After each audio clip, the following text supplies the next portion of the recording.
Isa ang Honda Beat sa pinakamabentang scooter dito sa Pilipinas dahil sa pagiging praktikal nito, madaling gamitin at matipid sa gasolina.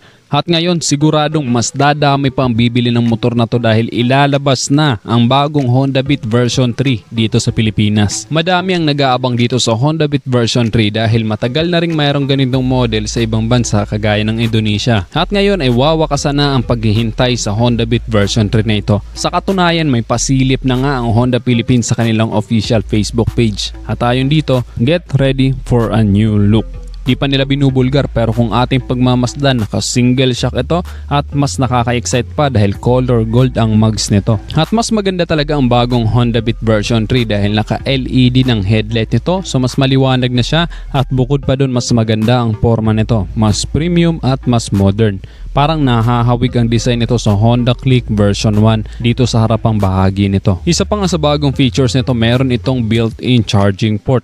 Malaking tulong ito lalo na sa mga naghahanap buhay, lalo na't karamihan sa bumibili ng Honda Beat ay ginagamit sa business o trabaho. Lalo na't naka-flat footboard ito kaya madali na lang kung marami kang daladala. At meron din itong 12 liters underseat storage kaya may paglalagyan ka pa ng mga gamit mo. Pero hindi kasya dito ang isang full face helmet. At perfect talaga pang hanap buhay ang Honda Beat dahil matipid dito sa gasolina. Ang average fuel consumption nito ay 55 to 60 km per liter ayon na rin sa experience ko. Mas pinalakihan na rin ang fuel capacity nito na dati ay 4 liters lang, ngayon ay 4.2 liters na. Kaya mas malayo na ang mararating mo sa isang full tank nito.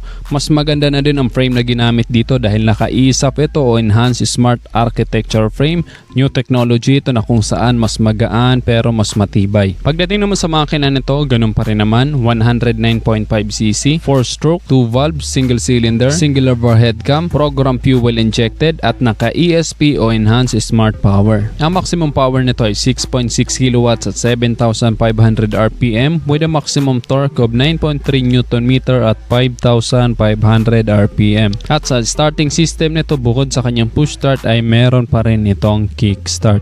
Ang sukat ng gulong nito ay kagaya pa rin ng dati na 80/90/14 sa harap at 90/90/14 sa likuran at ito ay naka-tubeless na. Sa suspension naman ay naka-telescopic fork sa harapan at naka-single shock sa likuran. At pagdating sa kanyang braking system, ito ay naka-disc brake sa harapan at naka-drum brake sa likuran at ito ay meron pa rin combi brake or combined braking system.